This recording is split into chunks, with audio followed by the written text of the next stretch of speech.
रामपाल नाम का एक पुराना व्यापारी था जो अपनी व्यापारी समझ के कारण दोनों हाथों से कमा रहा था। उसको कोई भी टक्कर नहीं दे सकता था। वो दूर दूर से अनाज लाकर उसे शहर में बेचता था। उसे बहुत सा लाभ होता था। वो अपनी इस कामयाबी से बहुत खुश था। इसलिए उसने सोचा व्यापार बढ़ाना चाहिए और उसने पड़ोसी राज्य में जाकर व्यापार करने की सोची। दूसरे राज्य जाने के रास्ते का मानचित्र देखा गया, जिसमें साफ साफ था कि रास्ते में एक बहुत बड़ा मरुस्थल है। खबरों के अनुसार उस स्थान पर कई लुटेरे भी हैं, लेकिन बूढ़ा व्यापारी कई सपने देख चुका था। उस पर दूसरे राज्य में जाकर धन कमाने की इच्छा प्रबल थी। उसने अपने कई किसान साथियों को लेकर प्रस्थान करने की ठान ली। बैलगाड़ियां तैयार की और उस पर अनाज लादा।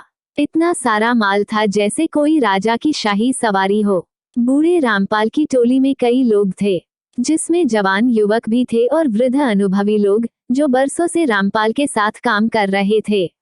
जवानों के अनुसार अगर इस टोली का नेतृत्व कोई नवयुवक करता तो अच्छा होता, क्योंकि यह वृद्ध रामपाल तो धीरे धीरे जाएगा और पता नहीं उस मरुस्थल में क्या क्या देखना पड़ेगा।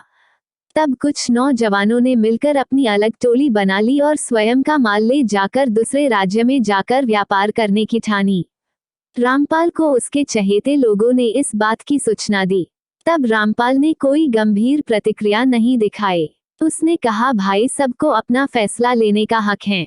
अगर वो मेरे इस काम को छोड़ अपना शुरू करना चाहते हैं तो मुझे कोई आपत्ति नहीं है, और भी जो उनके साथ जाना चाहता हो जा सकता है।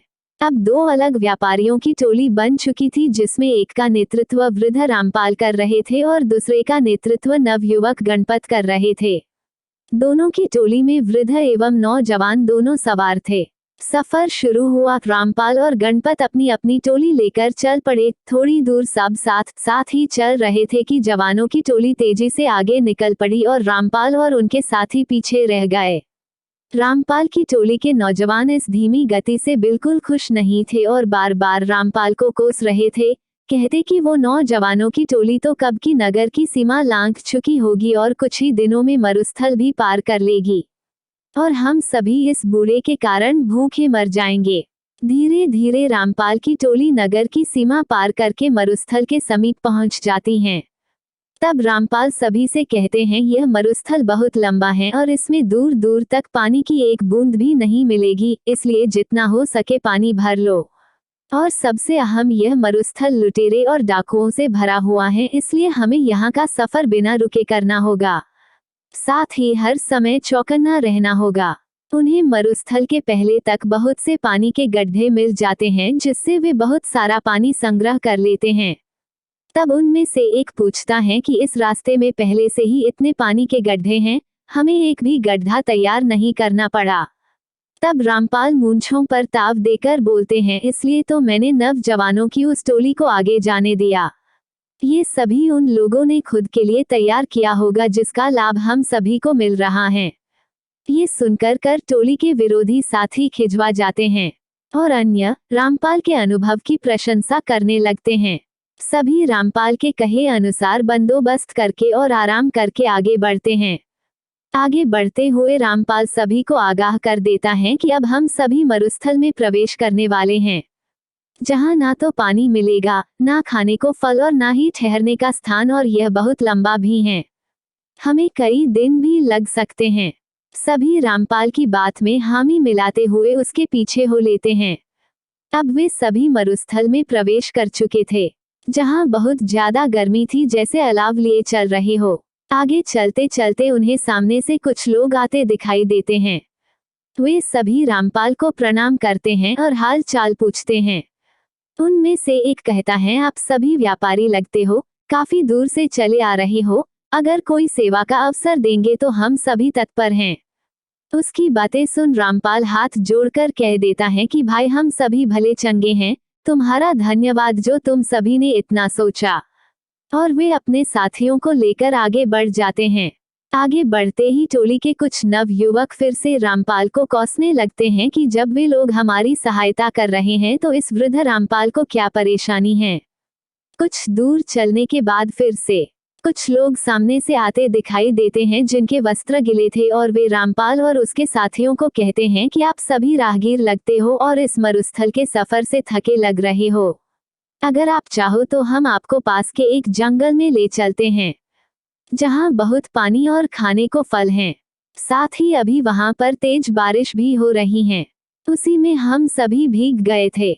अगर आप सभी चाहे तो अपना सारा पानी फेंक कर जंगल से नया पानी भर ले और पेट भर खाकर आराम कर ले। लेकिन रामपाल साफ ना बोलकर अपने साथियों से जल्दी चलने को कह देते हैं।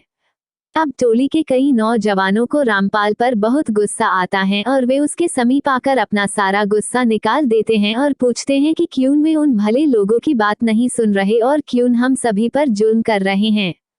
तब रामपाल मुस्कुराते हुए कहते हैं कि वे सभी लुटेरे हैं और हमसे अपना पानी फिकवाकर हमें निसहाय करके लुट लेना चाहते हैं और हमें यही मरने छोड़ देना चाहते हैं। तब वे नवयुवक गुस्से में दांत पिसते हुए कहते हैं कि सेठ जी तुम्हें ऐसा क्यों लगता है। तब रामपाल कहते हैं कि तुम खुद देखो इस मरुस्थल में कितनी गर्मी है। क्या यहाँ आसपास कोई जंगल हो भी सकता है। यहाँ की भूमि इतनी सूखी है कि दूर दूर तक बारिश ना होने का संकेत देती है। यहाँ एक परिंदे का घोंसला तक नहीं तो फल फूल कैसे हो सकते हैं। और जरा निगाह उठाकर ऊपर देखो, दूर दूर तक कोई बारिश के बादल नहीं है, न ही हवा में बारिश की ठंडक है, न ही गीली मिट्टी की खुशबू। तो कैसे उन लोगों की बातों पर यकीन किया जा सकता है। मेरी बात मानो, कुछ भी हो जाए अपना पानी मत फेंकना और ना ही कहीं भी रुकना। कुछ देर आगे चलने के बाद उन्हें रास्ते में कई नरकंकाल और टूटी फूटी बैलगाड़ी मिलती हैं। वे सभी कंकाल गणपत की टोली के लोगों के थे। उनमें से एक भी नहीं बचा था। उनकी ऐसी दशा देख सभी रोने लगते हैं क्योंकि वे सभी उन्हीं के साथी थे। तब रामपाल कहते हैं कि जरूर इन लोगों ने तुम्हारे जैसे ही इन लुटेरों को अपना साथी समझा होगा और इसका परिणाम ये हुआ, आज उन्हें अपने जीवन से हाथ धोना पड़ा। रामपाल सभी को ढाढ़स बंधाते हुए कहते हैं हम सभी को भी यहाँ से जल्दी निकलना होगा क्योंकि वे सभी लुटेरे अभी भी हमारे पीछे हैं। प्रार्थना करो कि हम सभी सही सलामत यहाँ से निकल जाए। शिक्षा कहते अनुभव की कंघी जब काम आती है जब सर पर कोई बाल नहीं बचता, अर्थात अनुभव उम्र बीतने और जीवन जीने के बाद ही मिलता है। अनुभव कभी भी पूर्वजों की जागीर में नहीं मिलता। जैसे इस कहानी में नवजवानों में जोश तो बहुत था लेकिन अनुभव की कंघी नहीं थी जो कि रामपाल के पास थी, जिसका उसने सही समय पर इस्तेमाल किया और विपत्ति से सभी को निकाल कर ले गया। शिक्षा यही है कि किसी काम को करने के लिए जोश के साथ अनुभव होना भी अत्यंत आवश्यक है।